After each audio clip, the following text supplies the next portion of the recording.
जो नोट्स हैं जो आपको मैंने व्हाट्सएप किए हैं, देखे आप सबने नोट्स जो आप ही वाले हैं, वही मेरे को शॉर्ट शॉर्ट लगे नोट्स। मैंने अगर आपने रूम पे पढ़ना है तो उनको पढ़ो। हाँ हाँ हाँ। और यहाँ जो मैं पढ़ाऊंगा वो थोड़ी मेरी डिफरेंट अप्रोच होगी, मतलब यहाँ जो मैं पढ़ाऊंगा वो कोई टॉपिक छोड़ूंगा नहीं, पर आपने अगर उनको नोट्स के रूप में पढ़ना है तो वो नोट्स सफिशिएंट होंगे। देखिए जी, अब हम बात करें सोशियोलॉजी की, हम डेफिनेशंस के ऊपर कई बातें कर चुके हैं।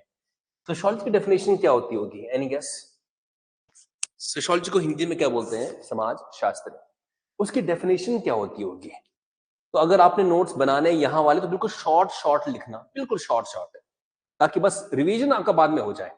देखिए सोशियोलॉजी क्या होती है भाई? स्टडी ऑफ सोसाइटी, समाज का अध्ययन, राइट।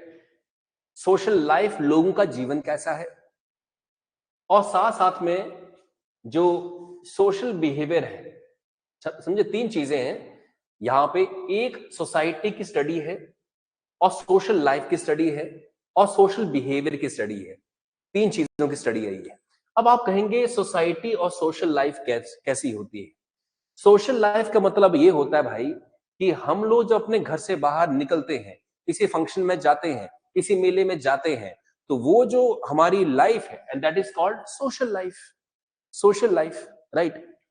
और जो सोशल बिहेवियर है उसका मतलब ये है कि सोसाइटी के लोग एक दूसरे से कैसे बिहेव कर रहे हैं, उनका आपसी बिहेवियर किस तरह का है, उसमें महिला पुरुष का बिहेवियर कैसा है, क्या उनको ऊंच नीच तो नहीं हो रही वहां पे, जातिवाद तो नहीं है, धार्मिक मतभेद तो नहीं है।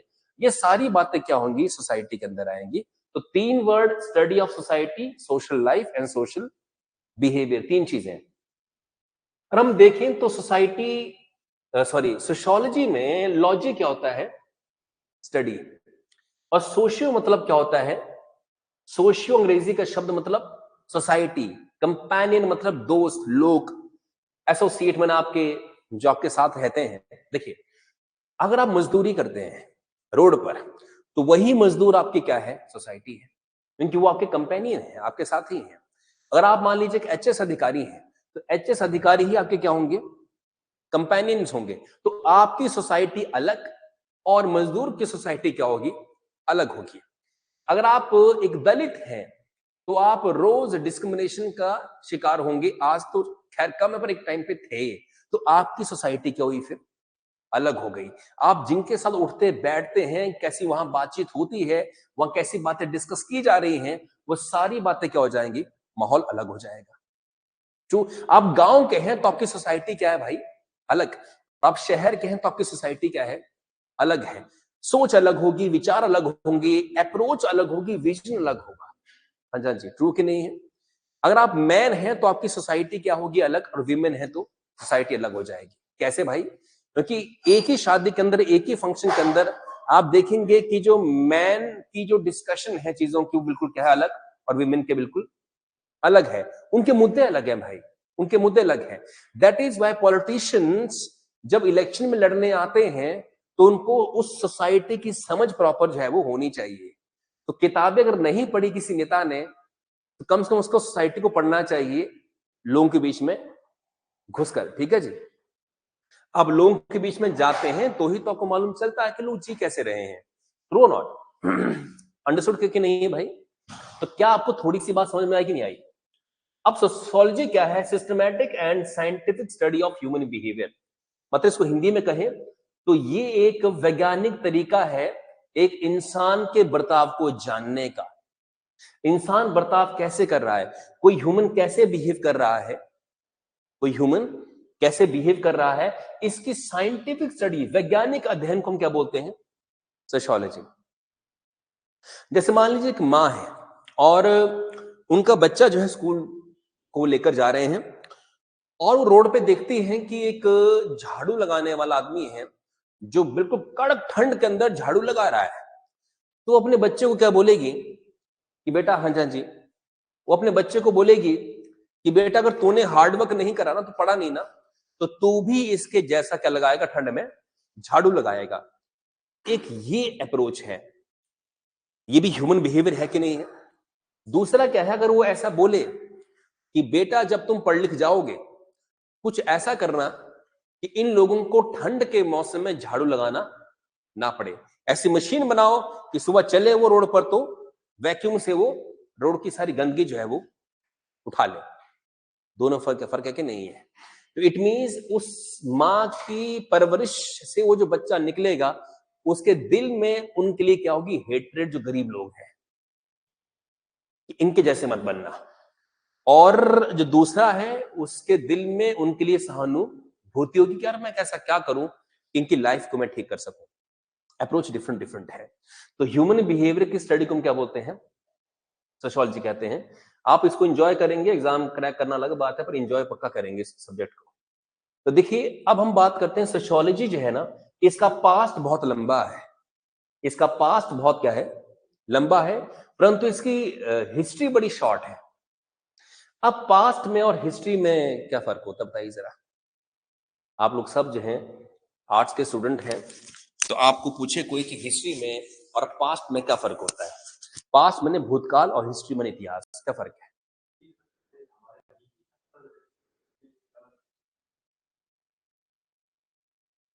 हाँ वो तो ठीक है। इनके बोलने का अर्थ ये है कि जो सोशियोलॉजी है इसका अध्ययन सदियों से हो रहा था, पर एज अ सब्जेक्ट बहुत लेट क्रिएट हुआ। बात तो बिल्कुल सही है, पर क्या पास्ट में और हिस्ट्री में, अगर मैं सिर्फ ये बोलूं कि सोशियोलॉजी को छोड़ दीजिए फिलहाल, पास्ट में और हिस्ट्री में क्या फर्क होता है? हाँ जी, देखिए पास्ट मतलब जो चीजें बीत गई हैं वो सारा क्या है? पास्ट है। पुरानी बातें सारी क्या है? पास्ट है। History something different. History is recorded past. जब आप अपने भूतकाल को रिकॉर्ड करते हैं लिखकर, उसे बोलते हैं हिस्ट्री। समझे आप जी? तो अंडरस्टैंड कीजिएगा हिस्ट्री शब्द और पास्ट में क्या होता है, फर्क होता है। तो सोशियोलॉजी को मैंने सामाजिक विज्ञान बोलते हैं, इसको क्या बोलते हैं? सामाजिक शास्त्र। तो जो सामाजिक शास्त्र है वो तो काफी लंबे समय से उसके बारे में बातें हो रही हैं, पर एज अ सब्जेक्ट बहुत लेट उसको जो है वो स्टडी किया जा रहा है। इसलिए एज अ सब्जेक्ट वो सिर्फ 200 साल पुराना है। पर अगर आप उसके पास्ट को देखेंगे तो इस सब्जेक्ट को, इस टॉपिक को 2000 सालों से जो है वो डिस्कस किया जा रहा है। कैसे आप बताऊं? जो सोशियोलॉजी क्या चीज है? समाज का अध्ययन। तो समाज कब से है दुनिया में? जब से दुनिया है।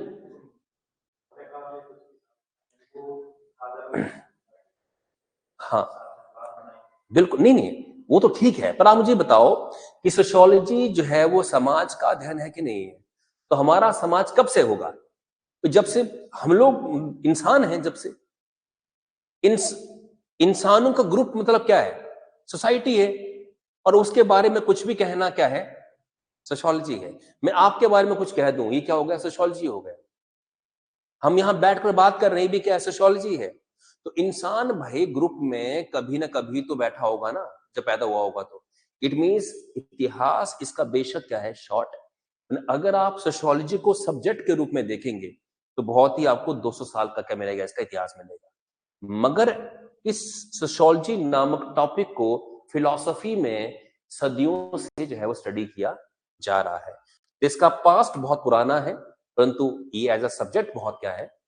नया है। तो अब लिखिएगा इसके अंदर कि समाजशास्त्र का इतिहास, यार इसको हिंदी में मेरे को बोलना नहीं आएगा इसको का, अम, ऐसे लिखिए, समाजशास्त्र का बहुत, सॉरी, समाजशास्त्र बहुत प्राचीन है, परंतु एक विषय के रूप में ये बहुत नया है।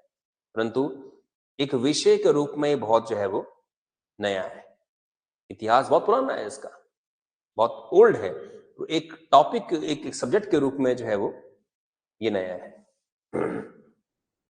डन है जी? तो होपफुली आपको थोड़ा बहुत सोशियोलॉजी के बारे में जो डिफरेंस है वो मालूम चला होगा। ठीक है जी? सोशियो मतलब सोसाइटी, मतलब कंपेनियन, लोग। और ये हम बात करें सोशियोलॉजी का पिता कौन है? August Comte. ऐसे क्वेश्चन एग्जाम में आ सकते हैं कि सोशियोलॉजी के फादर कौन है? August Comte. ऑगस्ट कॉम्टे इसके क्या है, फादर है। और एक बात आपने, मतलब इसके जनक है। तो ऑगस्ट कॉम्टे के नीचे लिखेगा, ऐसा लिखकर, नाम लिखकर, कि ये समाजशास्त्र के जनक हैं, पिता हैं, जो भी हैं। इनकी किताब थी पॉजिटिव फिलॉसफी, ये भी लिख लीजिएगा। इन्होंने जो किताब लिखी उसका नाम था पॉजिटिव फिलॉसफी, और वहीं से ही सोशियोलॉजी एक सब्जेक्ट के रूप में निकल कर आया था, एक विषय के रूप में निकल कर आया था। ट्रू। तो पॉजिटिव फिलॉसफी, डन है कि नहीं है? तो क्या आपको याद रहेगा कि हमने आज डिस्कस क्या किया कि सोशियोलॉजी के पिता कौन है? पिता मतलब समझे, फादर क्या क्या बोलते हैं हिंदी में? जनक कहते हैं उनको, जनक। तो जनक कौन है? August Comte. ऑगस्ट कॉम्टे ये जनक है। और इनकी किताब का नाम क्या है? Positive philosophy. अब सोशियोलॉजी में एक मैकिवली नाम का आदमी हुआ, मैकिवली। सोशियोलॉजी में मैकिवली नाम का एक आदमी हुआ। उसकी बुक का नाम था द प्रिंस। क्या नाम था जी? द प्रिंस किताब का नाम था, जिसमें उस व्यक्ति ने, मैकिवली ने स्टडी किया था कि जो प्रिंस होते हैं, माने जो किंग है, नीचे उसकी आर्मी या यूं कह लीजिए कि पुलिस है, और नीचे जो वर्कर है, मजदूर है, तो किस तरीके से जो शासक है उसका दिमाग होना चाहिए ताकि वो इन लोगों को मैनेज कर पाए, सोसाइटी को वो मैनेज कर पाए। ठीक है जी, जस्ट अ मिनट। ठीक है जी। तो उसकी बुक कौन सी थी? The Prince. ठीक है, याद रहेगा जी। चाणक्य को इंडियन मैकिवली कहा जाता है। चाणक्य जो भारत के अंदर बहुत तेज दिमाग वाले विचारक हुए, जिनकी वजह से ही चंद्रगुप्त मौर्य बन पाया, इनको इंडियन मैकिवली कहा जाता, भारतीय मैकिवली। जैसे समुद्रगुप्त को भारत का नेपोलियन कहते हैं, Napoleon of India. Similarly Indian Machiavelli कौन हुए? चाणक्य। तो मैकिवली बहुत, पब्लिक एडमिनिस्ट्रेशन में हमने कल इवन स्टडी किया था कि चाणक्य और मैकिवली बेशक आपस में जोड़े जाते हैं कि इंडियन मैकिवली चाणक्य है, परंतु चाणक्य और मैकिवली की सोच में जमीन आसमान का अंतर था। जो चाणक्य थे वो कहते थे कि राजा को एक संत की तरह होना चाहिए, एक फिलोसोफर होना चाहिए, नैतिकता के साथ काम करने वाला होना चाहिए। परंतु मैकिवली कहते हैं कि राजा को धूर्त होना चाहिए, क्योंकि जनता ही क्या है? करप्ट, भ्रष्ट और धूर्त है, तो उनको मैनेज करने वाला आदमी भी धूर्त होना चाहिए। जैसे यूपी को चलाने वाला आदमी कौन है? योगी आदित्यनाथ। भगवंत मान कभी यूपी चला ही नहीं सकता है। यूपी और बिहार ऐसी गंदी पॉलिटिक्स वहां पे होती है कि अगर मनमोहन सिंह जी को कभी अगर बिहार का सीएम बनाते तो हिस्ट्री में सबसे बेकार सीएम मनमोहन सिंह होता। रीजन क्या है? वहां की सोसाइटी बहुत अलग है भाई। उनको चलाने के लिए इसी खोपड़ी के लोग चाहिए जो वहां बैठे हुए, डन है कि नहीं है? और जो अभी योगी आदित्यनाथ हैं, अगर उनको हिमाचल का सीएम बनाया जाए तो वो यहां फिट ही नहीं होंगे, क्योंकि जो उनकी पॉलिटिक्स है वो हम लोग ऐसी पॉलिटिक्स हमें देखा आपने कभी हिमाचल के नेताओं को कोई बड़ी रैली में बड़े बड़े ऐसे भाषण करते हुए, कि मतलब ये करते हुए? बहुत ही सिंपल बातें आपको यहाँ सुनने को मिलेगी। एक बार मेरे दोस्त ने कहा, बिहार वाले ने, कि यार तुम्हारे जो नेता होते हैं हिमाचल वाले, कभी कंट्रोवर्सी में क्यों नहीं आते? हंसराज को छोड़ दिया जाए तो बाकी कंट्रोवर्सी में क्यों नहीं आते? तो मैंने कहा यार कि जो हमारा हिमाचल है, वहां के लोग बड़े सीधे साधे और काम से काम रखने वाले लोग हैं। उनका पॉलिटिक्स में कोई इंटरेस्ट नहीं है, जिस कारण से वो बड़े, उनके नेता भी बड़े पॉलिटिकल माइंड वाले लोग नहीं है। बिहार के अंदर रिक्शा वाला भी बात कर रहा होता है कि जीएसटी से देश खराब हो, फलना, पर बहुत बातें कर रहा होता है। आप किसी आम बिहारी से मिलिए ना, बहुत तेज दिमाग है उसका। कैसे मामले में? पॉलिटिक्स में, फरेब करने में, ठगी करने में। आप कभी, मैं ऐसा नहीं बोल रहा हूं कि यूपी बिहार के लोग गलत है, आप कभी दिल्ली मुंबई कहीं पे भी चंडीगढ़ में रिक्शा करिए, रिक्शा वाला कौन होता है? बिहारी होता है। और उसकी पूरी फितरत होती है कैसे ठगा जाए आपको, वो पूरी कोशिश करता है कि ठगना कैसे है आपको। तो दैट इज वाई इतने तेज दिमाग के लोग होते हैं, तो इनको कंट्रोल करने वाला, इनसे वोट लेने वाले लोग काफी क्या चाहिए? Politically strong minds. तो मैकिवली कहता है कि अगर जनता धूर्त है तो नेता को डबल धूर्त जो है बनना पड़ेगा। तो इसकी बातें भी गलत नहीं है। मॉडर्न तरीके से देखा जाए तो पॉलिटिक्स ऐसी तो हो रही है, नेता लोग सब जो है वो जो भी है। जे मोरे जो है, इन्होंने किताब लिखी थी यूटोपिया। जे मोरे, जल्दी से, जे मोरे ने किताब लिखी, नाम उसका यूटोपिया। ये 3 किताबें ऐसी हैं, क्या कैन बेट, जब आपका पेपर इजी आया ना तो इन 3 किताबों के बारे में क्वेश्चन आ जाएगा कि positive philosophy, right, the Prince और यूटोपिया। यूटोपिया किताब, यूटोपिया, यूटोपिया किताब लिखी किसने है जी? जे मोरे ने। तो जे मोरे ने भी सोसाइटी का डीप अध्ययन किया और कहा कि भाई इस तरह का सोसाइटी है। देखिए यूटोपिया क्या होता है, मैं आपको समझा दूं। यूटोपिया मतलब imagined land. What is utopia? Means imagined land. इसका मतलब क्या है? एक ऐसी दुनिया जिसके बारे में सिर्फ आप ख्वाब दे सकते हैं। ऐसी दुनिया जो ख्वाबों में आ सकती है, बस रियल में वो हो नहीं सकती है। क्या बोलते हैं उसे? यूटोपिया कहते हैं। जैसे कुछ बच्चे जो होते हैं बड़े मासूम से होते हैं, या कुछ लोग बच्चे के बड़े भी बड़े क्या होते हैं? मासूम से होते हैं। उनको लगता है कि समाज वैसा ही है जैसा नेक वो स्वयं सोचते हैं। ऐसे आपको कई लोग मिलेंगे जो बड़े अच्छे मन के हैं, साफ मन के हैं, बहुत अच्छी सोच के हैं। उनको लगता है सारा समाज क्या है? वैसा वैसा ही है।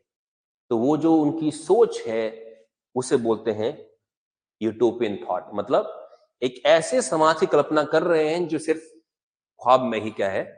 पॉसिबल है। अच्छा, आपने कभी एक सीरियल देखा है तारक मेहता का उल्टा चश्मा?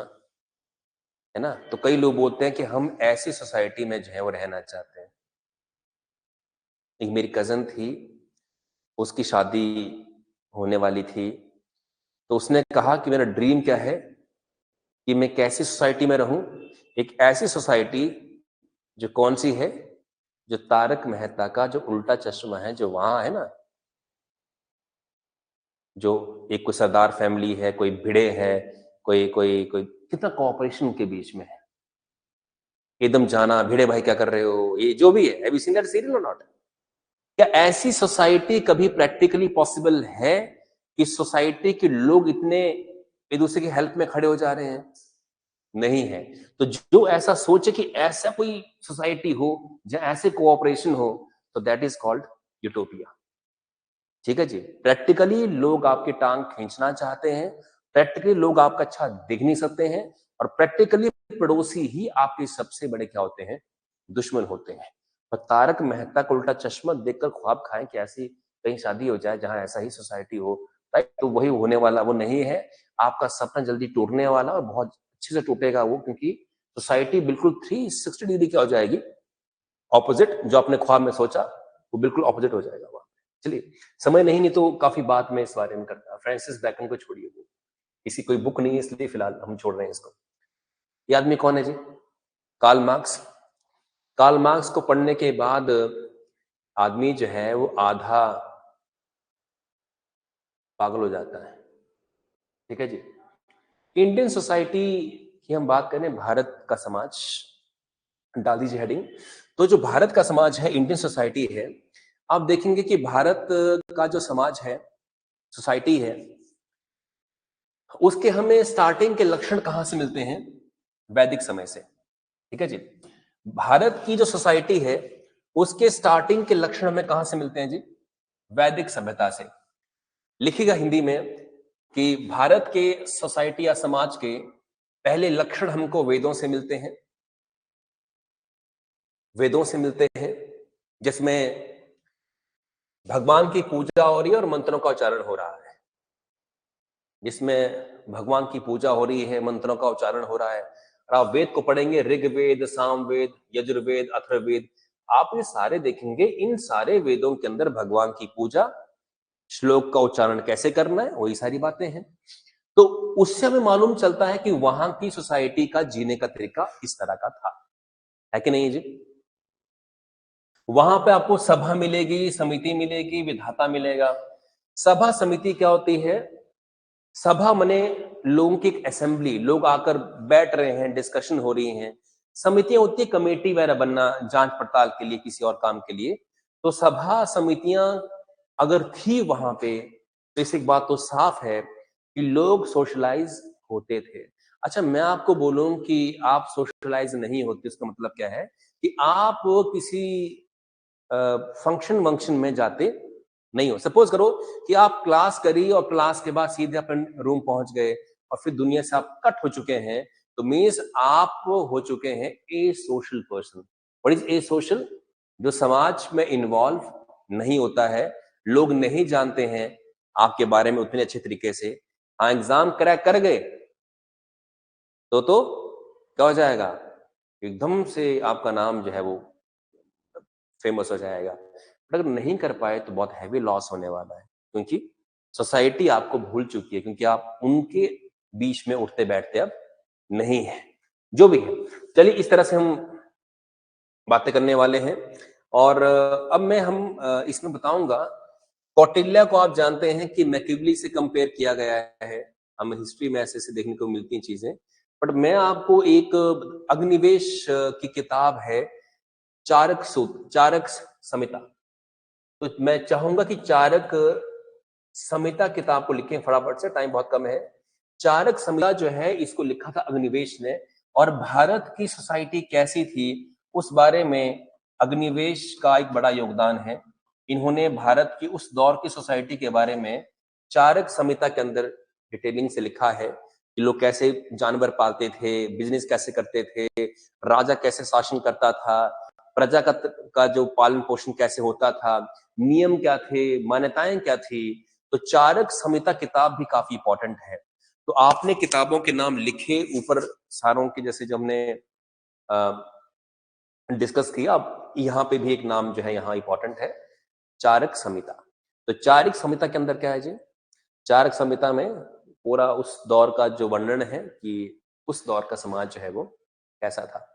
अच्छा, 1947 का जो समाज है और आज का समाज, वो चेंज है कि नहीं है कि नहीं है?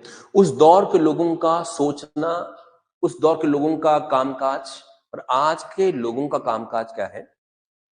डिफरेंट है। उस दौर के लोगों का, उस दौर के टाइम का हीरो जो है वो किसान होता था। देखा आपने, हल लेकर मेरे देश की धरती सोना, उगले उगले हीरे मोती, मेरे देश की धरती, गाने ऐसे लिखे जा रहे हैं। मैंने जो हीरो है वो किसान ही कर रहा है। ठीक है जी। फिर आप देखेंगे 1980 के दौर के बाद जब भारत में डेवलपमेंट होना स्टार्ट हुई, भारत में खनिज पदार्थों का दोहन होना स्टार्ट हुआ, पैसे आई, फैक्ट्रियां खुली, तो माफिया स्टार्ट हो गया, माफिया। जिस कारण से 80 के दौर के बाद आप देखेंगे कि जो फिल्में आई हैं वो ज्यादातर angry, young angry man, Amitabh Bachchan, और मतलब विलेन जो है वो माफिया है, स्मगलर है। तो ज्यादातर केसेस में आप पाओगे अमिताभ बच्चन की सारी फिल्मों में जो विलेन है वो सारे कहते स्मगलर थे या कोई बिल्डर थे बड़े। True not? इसके बाद आहिस्ता आहिस्ता आप देखेंगे कि समाज क्या हो रहा है, चेंज हो रहा है। आज की फिल्मों में देखेंगे तो आज का जो फिल्मों का हीरो है वो कोई जॉब नहीं करता है। नहीं नहीं, मतलब आज का जो हीरो फिल्मों में आता है वो क्या करता है देखा जाए तो? उसकी जॉब क्या है? क्या वो फिल्मों का हीरो कभी नौकरी पे जाता है कि आज मैं नौकरी पे गया और फिर वहां से थक कर वापिस आ रहा है? नहीं। पूरी फिल्म में देखेंगे कि हीरो हीरोइन को कहीं घुमाने लेकर जा रहा है, कहीं डांस हो रहा है, कहीं गाना हो रहा है, कुछ विलन को पीट रहा है, पर ये मालूम नहीं चल रहा कि ये हीरो पैसे कमाता कैसे है, ये नौकरी क्या करता है, जॉब क्या है इसकी। True not? तो बहुत ही रेयर किस्म में हमें मालूम चलेगा। तो ये दिखाता है कि आज की डेट में जो सोसाइटी है उसके अंदर जो आजकल के जो इन्फ्लुएंसर हैं, यूट्यूबर हैं, देखा ना आपने, ज्यादातर लोग जो बिग बॉस में आते हैं करते क्या है? ये लोग देखा जाए तो काम में कुछ नहीं कर रहे हैं, पर पैसे के पास बहुत है, इफेक्ट है। तो जो इंप्लॉइज लोग हैं जो रोज दफ्तर जाते हैं वो सिर्फ अपने परिवार को पाल रहे हैं। एंड दैट इज वाई आज की जो सोसाइटी का हीरो है वो काम नहीं करता, जॉब नहीं करता। चलिए अब इसके बाद हम बात करें तो जो सोशियोलॉजी है, एमर्ज कैसे हुआ, उत्पत्ति कैसे हुई, तो इसकी उत्पत्ति यूरोप से बताई जाती है। जो सोशियोलॉजी माने समाजशास्त्र है, ऐसा लिखेगा कि उसकी उत्पत्ति यूरोप से मानी जाती है, माने इसका अध्ययन जो है वो यूरोप से हुआ। फिलोसोफर भारत में हुए, पर भारत में सोशलिस्ट सोशियोलॉजिस्ट नहीं हुए जी। भारत में सोशियोलॉजिस्ट नहीं हुए, भारत में फिलोसोफर हुए, तगड़े तगड़े फिलोसोफर हुए भारत के अंदर। भारत में साइंटिस्ट हुए, पर भारत में क्या नहीं हुए, सोशियोलॉजिस्ट। माने ये स्ट्रीम भारत में डेवलप नहीं हुआ।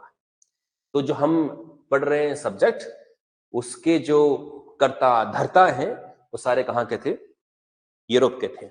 उन्होंने उसको स्टडी करना वहां से जो है वो आरंभ किया था। नाउ आप इस पिरामिड को पढ़ेंगे तो आपको बहुत हद तक चीजें मालूम चल जाएंगी। जैसे इस पिरामिड में सबसे ऊपर कौन है जी, किंग है।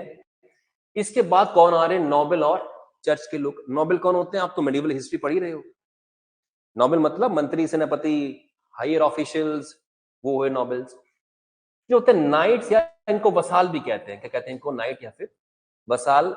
वसाल कौन हुए, नाइट्स कौन हुए। और आपने कभी सुना हो सामंत, सुना आपने जी, भारत में सामंतवाद नीति, फ्यूडलिज्म, सामंत को इंग्लिश में कहते हैं फ्यूड। और फ्यूड मतलब क्या होता है, लैंड। क्या होता है भाई, लैंड। तो सामंत कौन था, हाँ मतलब राजा को जिसने, राजा ने जिसको एक लैंड दी और कहा है कि तू इन किसानों से उस भूमि पर काम कराएगा और काम करवाने के बाद पैसा मेरे को तू देगा, कुछ कमीशन तू रखेगा। अरे भाई, सामंतवाद की नीति आपको मालूम नहीं है क्या? सामंतवाद या फिर अकबर ने जो स्टार्ट किया था, हाँ जी, मनसबदारी नीति, राइट। तो जो मनसबदार हैं या ये सामंत जो लोग हैं, ये कौन थे, राजाओं के द्वारा इनको रखा जाता था। इनकी ड्यूटी क्या थी कि किसानों से, मजदूरों से जमीन पर काम करवाना, खेतों में काम करवाना, और वहां से पैसा उनसे टैक्स के रूप में इकट्ठा करना, थोड़ा सा कमीशन स्वयं के पास रखना, और बाकी पैसा किसको देना जी, राजा को। तो जो वसाल हैं या नाइट्स हैं, ये राजा के बिहाफ पर इस यहां के लोगों का शोषण करेंगे, समझा। तो पॉइंट क्या है कि जो किसान है बेचारा, उसको लगेगा कि मेरा शोषण कौन कर रहा है, सामंत कर रहा है। और जब राजा उनके सामने आएगा तो उनको लगेगा कि आया साहब आए हैं, ये तो नेक आदमी है, ये तो नेक है। उसे नहीं मालूम कि भाई उसी के ही जाल बिछाया हुआ है। ऐसे आज अगर सीएम और पीएम कहीं आ जाए ना, तो लोग बोलते हैं कि ये तो बहुत अच्छे हैं, पर उनको लगता है कि जो ये अधिकारी लोग हैं, जहां वो काम करवाना चाहते हैं वो नहीं कर रहे काम, ऊपर के लोग क्या हैं, अच्छे हैं। जैसे मान लो सीएम है, चंबा आ जाए, लोग बोले जी हमारा काम नहीं कर रहा है, जेईएसडी काम नहीं कर रहे हैं, हमारे घर में पानी का कनेक्शन लगाना नहीं लग रहा है। हाँ, देखा स्टाइल। मतलब सीएम क्या करेगा, तुरंत फोन करेगा किसको, जेईएसडी को, जल्दी से यहां पहुंचो और ये काम करो। जबकि उसको नहीं मालूम कि जेईएसडी या एसडीएम ये किसके बनाए हुए लोग हैं, ये मुख्यमंत्री के अंडर ही काम करते हैं, राइट। तो ये सिस्टम अगर खराब है तो बनाया किसका है, किंग का, या जो भी पावर में लोग हैं उनका ही बनाया। ये क्या है भाई, सिस्टम है। ठीक है, टाइम बहुत कम मैंने इस सब्जेक्ट के लिए, ठीक है। आप एक काम करिए, फटाफट से पिरामिड को बना दीजिए। पिरामिड सोसाइटी का क्यों ऐसा होता है, तो यूरोप के अंदर लोगों का इस तरह से दोहन किया जा रहा था। इस पिरामिड में सबसे ऊपर किंग है, फिर कौन है, नोबेल्स हैं। नोबेल माने चर्च के लोग भी, तो किंग, और उसके बाद फिर चर्च है, नोबेल्स हैं। तीसरे नंबर पे नाइट्स माने सामंत हैं, नाइट्स या वसाल माने सामंत हैं। और चौथे नंबर पर सर्फ, और फ्रांस में इनको सर्फ कहते हैं। सर्फ माने जो किराए पे मजदूरी करे, एक तरह से कि तुमको खाली खाना देंगे, रोटी देंगे और तुम काम करो, गुलाम टाइप हो, स्लेव, समझा, स्लेव। और पीजन मतलब कौन लोग जी, किसान लोग। तो पीजेंट मतलब किसान लोग। डन है कि नहीं है जी। तो हुआ ये कि फ्रांस में दो तरह की क्रांतियां आई। एक था अपना फ्रेंच रेवोल्यूशन। हुआ ये कि इन लोगों का शोषण इतना बढ़ गया, इन लोगों का शोषण इतना बढ़ गया कि इन लोगों ने अपने अधिकारों की मांग करना जो है वो स्टार्ट कर दिया। एक्चुअली इतिहास में, हिस्ट्री में लोग क्वेश्चन करते ही नहीं थे कि उनके साथ ऐसा क्यों हो रहा है, उनकी ये बदहाली क्यों है। भारत में भी शेड्यूल कास्ट ने एक लंबे समय तक, सदियों तक नहीं पूछा कि यार ये ब्राह्मण हमारे साथ ऐसा क्यों बिहेव करता है। ब्राह्मण ने कहा कि तुमने पिछले जन्म में बुरे कर्म किए थे, इसलिए तुमको इस जन्म में ये सजा मिली है, इस जाति में पैदा करके। उसने मान लिया। तो विच मीन्स फ्रांसीसी क्रांति के बाद या फ्रांसीसी क्रांति के समय जिनका शोषण होता था ना, उन लोगों ने, मजदूरों ने, वर्कर्स ने किंग को चैलेंज कर दिया था। पहली बात मैंने जो हायरार्की बनी थी ना, हायरार्की, इसको चैलेंज कर दिया। कायदे से तो जो पीजेंट है उसका दोहन कौन कर रहे हैं जी? नाइट्स ऐसा मत कर रहे हैं, तो राजा को चैलेंज क्यों करना है? तो उनको ये मालूम चल गया कि ये सिस्टम बनाया किसका है? राजा का ही है। ठीक है जी। तो उसको चैलेंज कर दिया। और फ्रांसीसी क्रांति के अंदर हुआ ये था कि जो वर्कर थे वो इतने दुखी हो गए थे, इतने नाराज हो गए थे कि उन्होंने कहा कि हम तो राजा का कर देंगे, वध कर देंगे। तो वो सारे जो मतलब वर्कर लोग हैं वो राजा और रानी के पीछे पड़ गए थे, यहां वहां को ढूंढ रहे थे।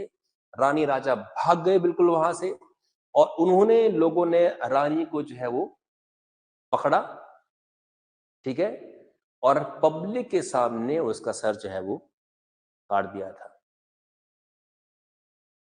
और कैन यू बिलीव कि जब उसका सर काटा, लोग खड़े हुए थे, जैसे बर्थडे का केक नहीं करता है, बर्थडे का केक, सब ऐसे तालियां पड़ करने।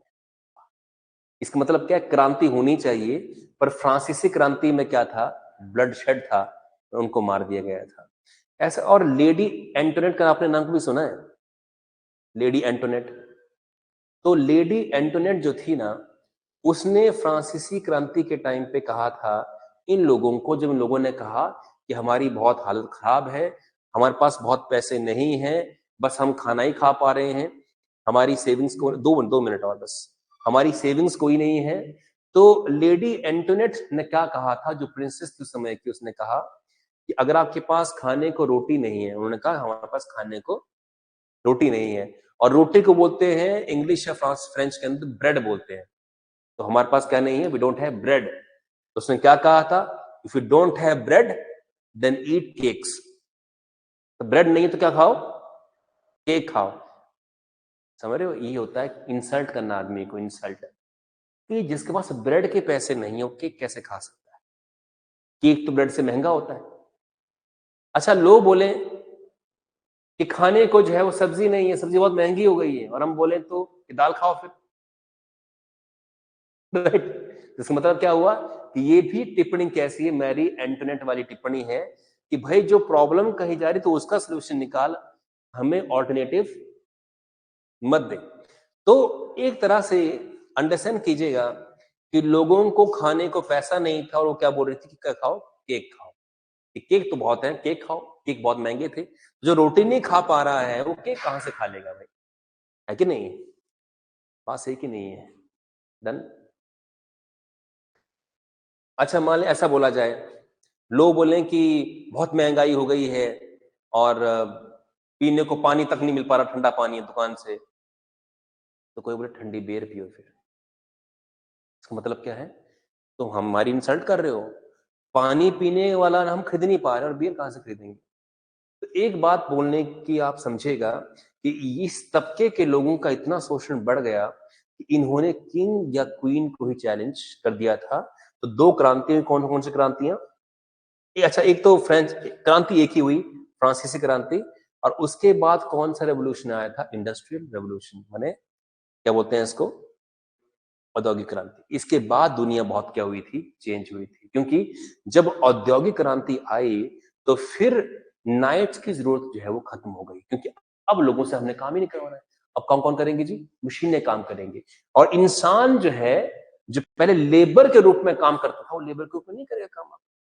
फैक्ट्रियों के अंदर अब इंजन आ गया, मशीन्स आ गई, तो लेबर की रिक्वायरमेंट क्या होगी? कम। अब लेबर क्या होगी, सिर्फ टेक्नीशियन के तौर पे होगी। तो ये जो नाइट थे या वसाल थे या समंत थे, अब इनका कंट्रोल जो है वो क्या हो गया, समाप्त हो गया। तो इंडस्ट्रियल रेवोल्यूशन ने, ये इस क्रांति ने बहुत हद तक सोसाइटी को क्या किया जी, चेंज किया है। और इनको फ्यूड बोलते हैं जो भी है। अच्छा, फ्यूड क्या होता है? समंत, ठीक है जी। आपने समंत के बारे में पढ़ा है क्या मेडिवल हिस्ट्री में? समंत कौन होते हैं? राजा अपने अंडर कुछ लोगों को रखता है और बोलता है कि तुमने ये मैनेज करनी है लैंड, और इन लोगों से तुमने क्या लेना है जी, टैक्स लेना है, और उसका पैसा फिर तुमने मेरे को जो है वो देना है। जैसे किंग जो है वो लैंड की राइट किसको देगा? नोबल्स को। नोबल कहां देंगे? इन नाइट या वसाल्स को, ठीक है जी। इनको क्या बोलते हैं? सामंत बोलते हैं। इनको देंगे, और ये लैंड आगे कहां देंगे? किसानों को। किसान जो है मजदूरी करेंगे खेत के अंदर, उनका खेत पर कोई राइट नहीं होगा। अब ये जो फूड और सर्विस में जो भी कर रहे हैं, ये सारा पैसा कहां देंगे? नाइट या वसाल्स को। वो पैसा कहां देंगे? नोबल्स को। और वो पैसा कहां देंगे? किंग को, ठीक है जी।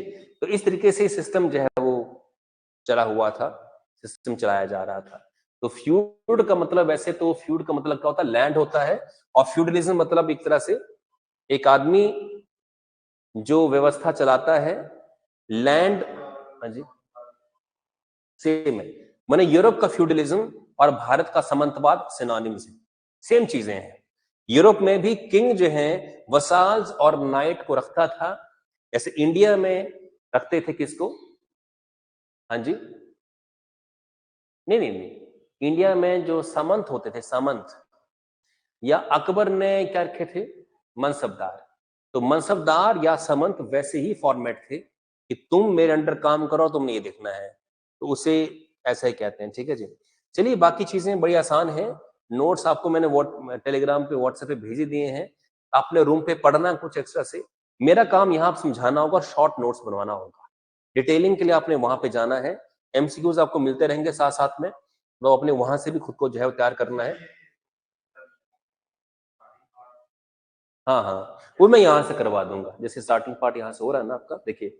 अब देखिए, जैसे फ्यूडलिज्म अब और उस समय क्या था, देखिए। क्या आज भी फ्यूडलिज्म है? What is feudalism? What is सामंतवाद? कोई व्यक्ति अगर आपको कंट्रोल करना चाहता है, तो ये कौन सी नीति है? फिर सामंतवाद की है। मजदूरी हमसे करवाना चाहते हैं, सामंतवाद की है। देखिए, उस समय पे जो किसानों की स्थिति थी, आज वर्कर, स्टूडेंट, सोल्जर सारे क्या हैं? उसी कैटेगरी के अंदर है, बिल्कुल लास्ट। डन। बड़े बड़े लोग हमसे वो काम करवाते हैं और हम वो काम किए जाते हैं। जबरदस्ती नहीं होता है, बट आप अंडरस्टैंड करिए, मेरे को फैक्ट बताता हूं। मतलब मौसम खराब, बारिश, तूफान, कुछ भी, ड्यूटी पे आपको जाना पड़ेगा, है कि नहीं है? छुट्टियां, आप अगर गवर्नमेंट जॉब में भी है ना, चलो गवर्नमेंट जॉब छोड़ देते हैं, प्राइवेट जॉब में है, और आप कहें कि मेरे को छुट्टी चाहिए, और बॉस कहे कि नहीं मिलेगी, तो आप कुछ नहीं कर सकते। कुछ नहीं कर सकते हैं। कई बार प्राइवेट जॉब वाले लोग दिवाली पे घर नहीं आ पाते। क्यों? क्योंकि अलाउ नहीं किया, अभी नहीं मिली छुट्टी, और जाओगे ऐसे तो जॉब से निकाल दिए जाओगे। तो क्या आज ऐसा नहीं है? परंतु उसी इंप्लॉय का जो बॉस है, जो उनको छुट्टी नहीं दे रहा, जो मैनेजर होते हैं, अगर मैनेजर छुट्टी लेना चाहे तो कोई दिक्कत नहीं, हो जाएगा। राइट। एक और बात बताऊं, स्कूल के टीचर्स को छुट्टी लेने की परमिशन जो है वो नहीं है, पर प्रिंसिपल छुट्टी बता सकता है। क्योंकि प्रिंसिपल ने सिस्टम ऐसे बनाया है कि वो हो ना हो, काम पर इंपैक्ट जो है वो नहीं पड़ेगा। परंतु जो टीचर्स हैं, अगर वो नहीं आए तो काम पर क्या पड़ेगा? इंपैक्ट पड़ेगा, और आपको फिर छोड़ा नहीं जाएगा। हाँ, मतलब खैर, मेरी बात समझे आप इस तरीके से। जो पीएम है या सीएम है, या आप देखिएगा, सबसे ज्यादा काम किसको होता है? पटवारी को। और तहसीलदार ज्यादातर क्या होता है? फ्री होता है। ज्यादातर शोषण किसका होता है? पटवारी का। उससे काम ज्यादा करवाते हैं वो लोग। तो कहीं ना कहीं आज भी जो निचले तबके में जो लोग हैं, उनका शोषण हो रहा है, और आगे भी जो है वो होता रहेगा। जितना आप लैडर में ऊपर बढ़ते जाएंगे आपका शोषण जो है वो खत्म होता जाएगा, और एक टाइम बाद आप जब आगे बढ़ जाएंगे तो आप भी शोषण करना जो है 60 लोगों का कर देंगे जब उस पोजीशन पे पहुंचेंगे आप, तो है कि नहीं है? अरे एमएलए कौन सा काम करता है बताइए मुझे जरा, कोई एमएलए कोई मंत्री है कौन सा सीरियस काम करता है ये? क्या कोई कंपल्शन है कि किसी एमएलए को मंत्री को ऑफिस पहुंचना रोज 10 बजे है? कोई कंपल्शन नहीं है। कभी किसी शादी में पहुंचे होते हैं ये, कभी किसी रैली में भाषण कर रहे होते हैं, कभी किसी कोई मेला है मिंजर का वहां बैठे होते हैं, फंक्शन में होते हैं। इनकी कोई प्रॉपर रूटीन है क्या? इनको छुट्टी कहीं मांगनी पड़ती है क्या कि सर हमको छुट्टी चाहिए 1 हफ्ते की? इनका मन करे तो कहीं घूमने गए होते हैं, इनका मन करे तो ये घर पे, इनका मन करे तो किसी रैली में, मन करे तो कहीं छीन मेले में पहुंचे हुए हैं। आपको नहीं लगता कि इनकी लाइफ रिलैक्स है और नीचे वालों की लाइफ बहुत टफ है? राइट? तो ये जो फ्यूडलिज्म उस दौर का था आज भी वैसा वैसा है। अमेरिका में थोड़ा अलग है। अमेरिकन में जो सेंट्रल बैंकर हैं या बिग बैंकर हैं या कॉर्पोरेट जैसे इलॉन मस्क या बिल गेट्स, ये जो प्रेसिडेंट होते हैं वहां के, उनसे ज्यादा क्या है ताकत। तो यूएस में जो अमीर लोग हैं, यूएस इज कैपिटलिस्टिक कंट्री, पूंजीवाद। तो यूएस के अंदर जो बिजनेसमैन है या सेंट्रल बैंकर के जो ऑनर है या वहां का मैनेजर है, वो ज्यादा क्या है इनसे ताकतवर है। पर इंडिया में थोड़ा हायरार्की उल्टी है। इंडिया में जो प्रधानमंत्री हैं वो मुकेश अंबानी से ज्यादा क्या है पावरफुल, समझा आप? पर यूएस में ऐसा नहीं होता है। जो प्रेसिडेंट है बोलने की बात है, जो इलॉन मस्क है उनकी चलती है वहां पे यूएस के अंदर, तो वही गेम प्ले करते हैं वहां पे कि क्या करना है। मैंने बोलने की बात है कि प्रेसिडेंट वहां पे सारी नीतियां कौन तय करते हैं वहां पे? वहां के बिजनेसमैन। कि इंडिया के साथ रिलेशन कैसे हो, फ्रांस के साथ रिलेशन कैसे हो, कौन सी पॉलिसी में लानी चाहिए। अमेरिका को कौन चला रहे हैं? बिजनेसमैन, कॉर्पोरेट चलाता है अमेरिका को। पर दिखाने के लिए कौन होते हैं? राष्ट्रपति। ये सारा खेल है वहां का। समझे? समय कम है, अदरवाइज हम बहुत गहराई से इसमें बातें कर सकते हैं। कल हम यहां से आगे बढ़ेंगे। मेरा अल्टीमेट पर्पस क्या होगा? आपको सिर्फ सोशियोलॉजी एज अ सब्जेक्ट को समझाना। हमारे पास 6 महीने होते तो हम आराम आराम से पढ़ते इसको। टाइम इतना नहीं है, इसलिए मैं आपको सिर्फ समझ दूंगा, और पढ़ने के लिए आपने नोट्स पूरे फॉलो करने हैं। और नोट्स चाहिए तो और भी भेज दूंगा आपको, चाहिए होंगे तो। और ये पीपीटी चाहिए तो ये पीपीटी भी आपको मैं जो है वो भेज दिया करूंगा, आपने रिवाइज करना हुआ यहाँ से। ठीक है जी, लीजिए ब्रेक।